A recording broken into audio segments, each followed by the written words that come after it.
वो east India company वाले आते थे, उस टाइम के हमारे राजे महाराजे भी ऐसे ही अनपढ़ होते थे, उनको कुछ अकल होती नहीं थी। उनके राज्य, उनके दरबार में आते थे, उनकी तारीफ करते थे, खूब तारीफ करते थे, और पता नहीं किस किस चीज पे साइन करा के ले गए। 100 साल के अंदर पूरा देश अंग्रेजों ने कब्जा कर लिया। वही हाल अब हो रहा अपने देश का कि हमारे कम पढ़े लिखे प्रधानमंत्री हैं, पैसे की हवस है, और मतलब जो भी आता है 2 लाइन उनके उसमें बोल दे, गले मिल ले, पार्क में घूम ले, अडानी को 2 कंपनियों का ठेका दे दे, बदले में पता नहीं देश का क्या क्या बेच दिया इन लोगों ने।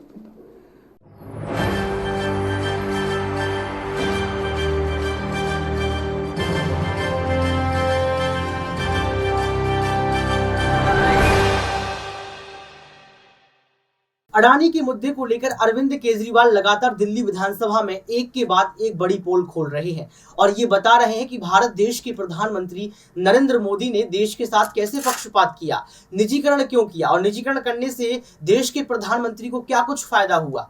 नमस्कार, आपके साथ मैं हूं ऋतिक सविता। स्वागत है आपका SPN 9 न्यूज में। दर्शकों, आपको बता दें कि अडानी का जो मुद्दा है वो थमने का नाम नहीं ले रहा है। यहाँ पर लगातार विपक्ष की पार्टियां जो है सड़क से लेकर संसद तक मोर्चा खोल बैठी है और लगातार ये कह रही है कि जेपीसी की जांच तो हम करवा कर रहेंगे, लेकिन केंद्र की सरकार ने अभी तक जो है जेपीसी की जांच को लेकर एक बार भी चुप्पी नहीं तोड़ी है। तो अब क्या अरविंद केजरीवाल जो बात बोल रहे हैं उसमें सच्चाई है? क्या अरविंद केजरीवाल ये बता रहे हैं कि जो देश के जो अडानी का है वो देश के प्रधानमंत्री नरेंद्र मोदी का है? क्योंकि लगातार देखा जाए तो इस बात से आप सभी सहमत हुए हैं कि हम अरविंद केजरीवाल की इस बात से सहमत, क्योंकि इस रिपोर्ट को मैंने पहले भी आपको दिखाया है, इस रिपोर्ट को मैं दोबारा आपको दिखा रहा हूं, क्योंकि लगातार देखा जाए तो ये रिपोर्ट कहीं ना कहीं अब दूसरी रिपोर्ट बनकर, यानी कि दूसरी बार अरविंद केजरीवाल ने दिल्ली विधानसभा में जो है चुप्पी तोड़ दी है अडानी के मुद्दे को लेकर और मोदी को जमकर घेरा है। सुनिए इस वीडियो को। कहते हैं अडानी के अंदर सारा पैसा मोदी जी का लगा हुआ है, अडानी केवल फ्रंट है, अडानी तो केवल मोदी जी का पैसा मैनेज करता है, मैनेजर है। उसको 10%, 15%, 20% इतनी कमीशन मिलती है, बाकी सारा का सारा पैसा मोदी जी का लगा हुआ है। अगर कल को जांच हो गई, जेपीसी बैठ गई, ईडी की जांच हो गई, सीबीआई की जांच हो गई, तो अडानी नहीं डूबेगा, मोदी जी डूबेंगे। जिस दिन अडानी डूबा उस दिन मोदी जी डूबेंगे। मैंने कहा यार उनको पैसे की क्या जरूरत है, प्रधानमंत्री जी को, मोदी जी को, उनके ना आगे कोई ना पीछे कोई, उनको क्या पैसे की जरूरत है? तो कहता है सर पैसे की हवस होती है, लत होती है। कहता है इतने दुनिया में इतने बड़े बड़े अमीर आदमी हैं, उनको कोई अब और पैसे की थोड़ी जरूरत है, लगे पड़े हैं सारे, और पैसा और पैसा और पैसा। बोला हवस होती है। बोला जिस दिन अडानी दुनिया का सेकंड रिचेस्ट मैन बना था, अडानी दुनिया का सेकंड रिचेस्ट मैन नहीं बना था, मोदी जी दुनिया के सेकंड रिचेस्ट मैन बने थे। और अब मोदी जी का ख्वाब है, उनका सपना है कि वो दुनिया के रिचेस्ट मैन बनना चाहते हैं। प्रधानमंत्री तो बन गए, वो दुनिया के रिचेस्ट मैन बनना चाहते हैं। फिर उसने मेरे को एक एक करके, मैं बड़ा धीरे धीरे उसकी बातों पे, पहले तो मैं एकदम शॉक हो गया, ये कह क्या रहा है कि अडानी के अंदर सारा पैसा मोदी जी का लगा है। फिर वे धीरे धीरे उसने एक एक करके बातें खोल के समझानी चालू की। कहता है मोदी जी श्रीलंका गए, श्रीलंका के राष्ट्रपति राजापाक्सा हैं। राजापाक्सा को मोदी जी ने जबरदस्ती करके वहां का विंड प्रोजेक्ट अडानी को दिलाया। क्यों दिलाया? मैं आप लोगों से पूछना चाहता हूं, आप में से कोई विदेश जाएगा तो वहां की किसी एजेंसी को जबरदस्ती करके अपने भाई को, रिश्तेदार को ठेका दिला के आओगे क्या? ऐसे कोई करता है क्या? मोदी जी ने जबरदस्ती राजापाक्सा के ऊपर प्रेशर डाल के वहां का विंड प्रोजेक्ट अडानी को दिलाया। अडानी को नहीं दिलाया, खुद लिया वो प्रोजेक्ट। वो मोदी जी का प्रोजेक्ट है, वो अडानी का प्रोजेक्ट नहीं है। और ये बात कैसे निकली? वहां का जो बिजली बोर्ड है श्रीलंका का, जैसे अपने यहाँ स्टैंडिंग कमेटी है असेंबली की, पार्लियामेंट की स्टैंडिंग कमेटी है, वैसे उनकी भी पार्लियामेंट की स्टैंडिंग कमेटी होती है। तो वहां पे पार्लियामेंट की, श्रीलंका की पार्लियामेंट की स्टैंडिंग कमेटी ने जब उनके बिजली बोर्ड के चेयरमैन को बुलाया और बोले तूने ये प्रोजेक्ट अडानी को क्यों दिया, तो उसने कहा जी राजापाक्सा साहब ने मेरे को बुलाया था, उन्होंने कहा मोदी जी मेरे पे बहुत प्रेशर डाल रहे हैं कि ये प्रोजेक्ट अडानी को दो। मोदी जी बांग्लादेश गए, बांग्लादेश वालों को बिजली खरीदनी थी, 1500 मेगावाट बिजली 25 साल के लिए। मोदी जी ने वो प्रोजेक्ट भी अडानी जी को दिला दिया। अडानी को नहीं दिलाया, मोदी जी ने वो प्रोजेक्ट खुद लिया। 25 साल तक 1500 मेगावाट बिजली खरीदने का प्रोजेक्ट बांग्लादेश का, वो भी मोदी जी ले आए अपने नाम पे। इजराइल गए, इजराइल के साथ भारत ने कई सारे रक्षा सौदे किए, रक्षा सौदे, वो सारे के सारे रक्षा सौदे अडानी को दे दिए। अडानी को नहीं दिए, मोदी जी ने खुद लिए।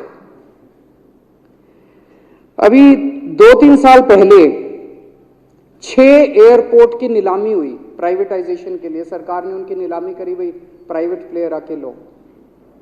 उसमें एक कंडीशन थी कि उसी को दिया जाएंगे ये एयरपोर्ट जिसने पहले एयरपोर्ट का काम कर रखा है। हर सरकारी ठेके में होती है, हम सड़क बनाते हैं, कहते हैं भाई सड़क, जिसको ठेकेदार को सड़क बनाने का एक्सपीरियंस है उसी को दिया जाएगा। हम बिल्डिंग बनाते हैं, हम कहते हैं भाई ये पानी के वाटर ट्रीटमेंट प्लांट लगाते हैं, हम कहते हैं भाई जिसने WTP वाटर ट्रीटमेंट प्लांट इतने लगा रखे हैं उसी को दिया जाएगा। हम सीवेज ट्रीटमेंट प्लांट बनाते हैं, हम कहते हैं जिसको 20 साल का एक्सपीरियंस है, 15 साल का है, उसी को। इसमें भी ये कंडीशन थी कि जिसने इतने साल तक एयरपोर्ट चलाने का काम कर रखा उसी को दिया जाएगा। अब अडानी ने तो कर नहीं, मोदी जी ने तो कर नहीं रखा था, अडानी ने तो कर नहीं रखा था, तो क्या करते, आखिरी मोमेंट पे वो कंडीशन हटा दी गई, बोले कोई एक्सपीरियंस की जरूरत नहीं है।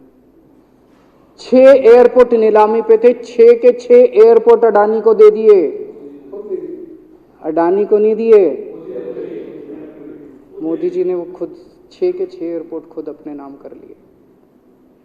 आज 2021 नवंबर में एयरपोर्ट टेक ओवर किए, 2023 1.5 साल हुआ है, 1.5 साल के अंदर आज एयरपोर्ट का 30%, पूरे देश का एयरपोर्ट का जितना धंधा है, बिजनेस है, उसका 30% बिजनेस जो है वो मोदी जी के पास है।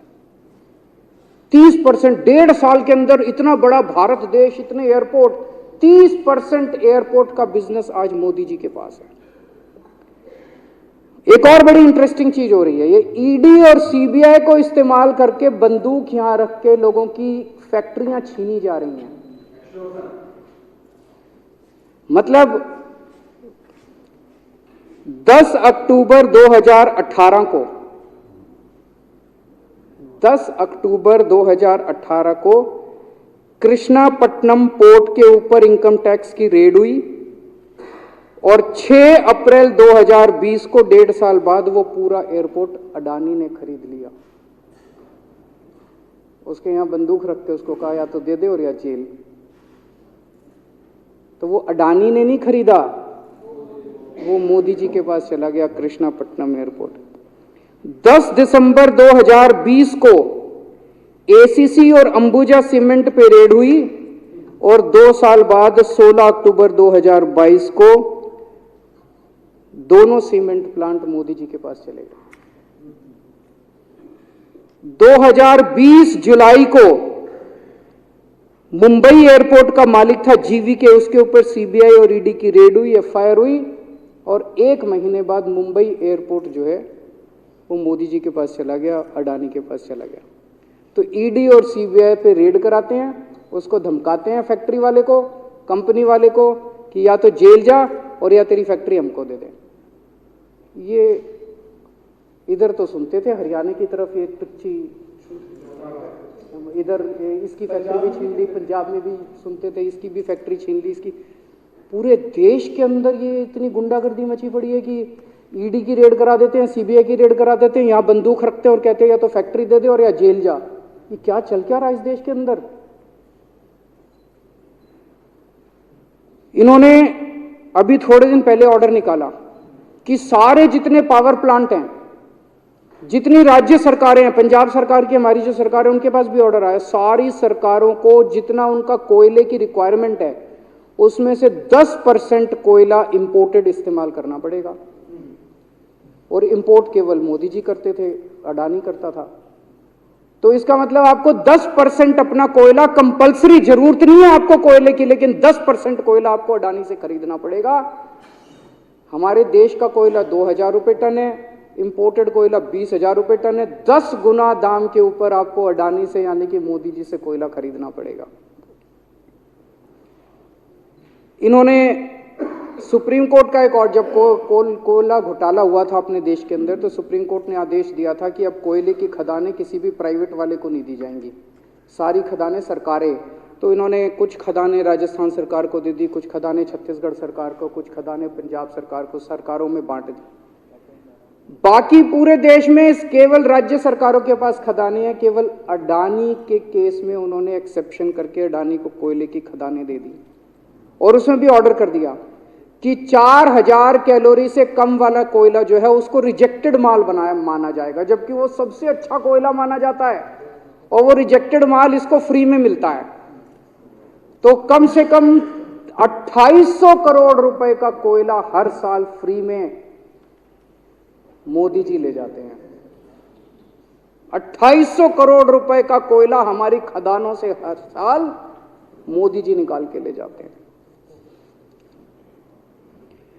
2014 में, अभी जो अतिशी जी ने कहा, 2014 में अडानी जी की यानी कि मोदी जी की जायदाद 50,000 करोड़ की थी। 7 साल बाद इनकी जायदाद हो गई 11.5 लाख करोड़। मोदी जी इतना पैसा लेके कहां जाओगे? 11.5 लाख करोड़ रुपए की जायदाद, 7 साल में इतना लूट लिया आपने देश को। 2014 में 609 नंबर पे थे, अब ये सेकंड रिचेस्ट बन गए, अब रिचेस्ट बनना चाहते हैं ये तो। लेकिन कुदरत है, कुदरत तो बड़ी ताकतवर है। किसने सोचा था एक दिन हिंडनबर्ग रिपोर्ट आएगी और 24 घंटे के अंदर सारा तहस नहस हो जाएगा। 1947 से लेके 2014 तक 67 साल में भारत देश ने, सारी सरकारें जितनी आई सबने मिलके 55 लाख करोड़ रुपए का कर्जा लिया था भारत सरकार ने। 2014 से 2022 7 साल के अंदर 85 लाख करोड़ रुपए का कर्जा ले लिया, दुगने से भी ज्यादा। जितना 67 साल में लिया था उतना 7 साल में ले लिया। ये पैसा गया कहां? ये पैसा गया कहां? ये सारा इनकी जेब में गया। तो मैं जनता को कहना चाहता हूं, आप तो जीएसटी देते हो, अपने बच्चों का पेट काट के टैक्स देते हो, दूध पे, दही पे, हर चीज पे जीएसटी देखो।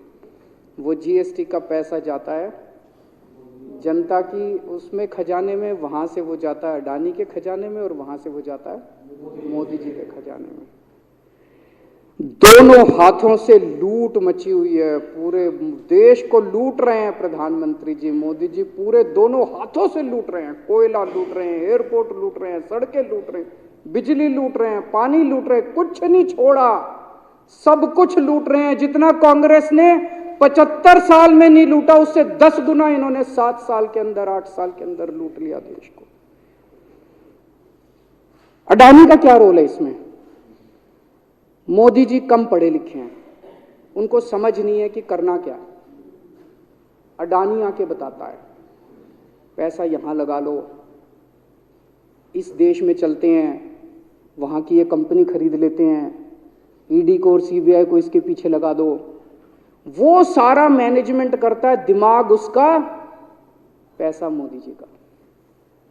उसके बदले में उसको पता नहीं 10%, 15%, 20% कितनी कमीशन मिलती है, लेकिन दिमाग सारा अडानी का है। और मेरे को ज्यादा चिंता इस बात की है अध्यक्ष महोदय, प्रधानमंत्री जी कम पढ़े लिखे हैं, उनको कम समझ में आता है। लोग आके उनको कुछ ना कुछ कहीं भी जाते हैं या कोई विदेश से आता है, उसके जो भी विदेश से नेता आता है या कहीं जाते हैं तो 2 ही कंडीशन होती है। एक तो उसको कहते हैं भाई गले मिल ले, तो फोटो खिंचा ले, गले मिल ले, फोटो खिंचा ले, पार्क में घूम ले, तो वो फोटो खिंचाने के लिए उसको कहा जाता है भाई फोटो खिंचा ले, फोटो खिंचाने के लिए। और दूसरा उसको कहा जाता है भाई अडानी को ये ठेका दे दे, अडानी को ये ठेका दे दे। और कोई किसी कईयों को कहते हैं तारीफ कर दे, कोई आके कुछ नेता आके कहते हैं ना मोदी जी तो दुनिया के सबसे लोकप्रिय नेता है, उसने क्या लेना देना? मोदी जी दुनिया के सबसे लोकप्रिय, वो आके क्यों कह रहा है? बदले में वो देश, ये जो गोरे हैं ना, बहुत चतुर हैं, बहुत चालाक हैं, ये ऐसे इतने भोले वाले नहीं है कि यहाँ पे आए और कह गए मोदी जी दुनिया के, वो पता नहीं किस किस चीज पे साइन करा के ले जाते हैं, पता ही नहीं चलता बदले में क्या साइन करा के ले जाते हैं। यही हुआ था 17वीं 18वीं सदी के अंदर हमारे देश में। वो ईस्ट इंडिया कंपनी वाले आते थे, उस टाइम के हमारे राजे महाराजे भी ऐसे ही अनपढ़ होते थे, उनको कुछ अकल होती नहीं थी। उनके राज्य, उनके दरबार में आते थे, उनकी तारीफ करते थे, खूब तारीफ करते थे, और पता नहीं किस किस चीज पे साइन करा के ले गए। 100 साल के अंदर पूरा देश अंग्रेजों ने कब्जा कर लिया। वही हाल अब हो रहा अपने देश का कि हमारे कम पढ़े लिखे प्रधानमंत्री हैं, पैसे की हवस है, और मतलब जो भी आता है 2 लाइन उनके उसमें बोल दे, गले मिल ले, पार्क में घूम ले, अडानी को 2 कंपनियों का ठेका दे दे, बदले में पता नहीं देश का क्या क्या बेच दिया इन लोगों ने। बहुत चिंता है हम लोगों को देश की इस वक्त, जिस दौर से देश गुजर रहा है। मुझे लगता है कि आज़ादी के बाद से सबसे भ्रष्ट प्रधानमंत्री अगर कोई हुए हैं जिन्होंने देश को इतना लूटा है, तो वो आज मौजूदा प्रधानमंत्री हैं। और उसके ऊपर कम पढ़े लिखे हैं, उनको कुछ पता नहीं, कोई कुछ भी उनसे साइन करा के ले जाता है, किसी को कुछ पता नहीं चलता। मैं संजीव झा के प्रस्ताव का समर्थन करता हूं। तो सुना आपने इस वीडियो को सुनने के बाद आपको पता लग गया होगा कि किस तरीके से यहाँ पर देश के प्रधानमंत्री नरेंद्र मोदी की सारी पोल खोल दी। अरविंद केजरीवाल की बात सुनने के बाद तमाम लोग ये कह रहे हैं कि अरविंद केजरीवाल ने सही बोला, क्योंकि जो अडानी का है वो मोदी का ही तो है। और सबसे बड़ी बात यह है कि अगर देश के प्रधानमंत्री नरेंद्र मोदी ने अपने भाई या मित्र का साथ नहीं दिया है तो जेपीसी से क्यों भाग रहे हैं? जेपीसी जांच करवाइए, उसमें दूध का दूध पानी का पानी हो जाएगा, सच पता चल जाएगा। और अगर देश के प्रधानमंत्री ने कुछ नहीं किया होगा, अडानी की सेल कंपनियों में 20,000 करोड़ रुपए नहीं दिए होंगे, तो ये तय है कि 2024 में देश के प्रधानमंत्री नरेंद्र मोदी फिर से जीतेंगे। क्यों? क्योंकि जनता के अंदर एक छवि अच्छी बन जाएगी यहां पर मोदी जी की। अब देखना ये होगा कि अरविंद केजरीवाल की इस बात को सुनने के बाद आप पर क्या फर्क पड़ा और यहां पर मोदी क्या जवाब देंगे, आप कमेंट बॉक्स में जरूर बताएं। आज के लिए सिर्फ इतना ही। देखते रहिए SPN9 न्यूज।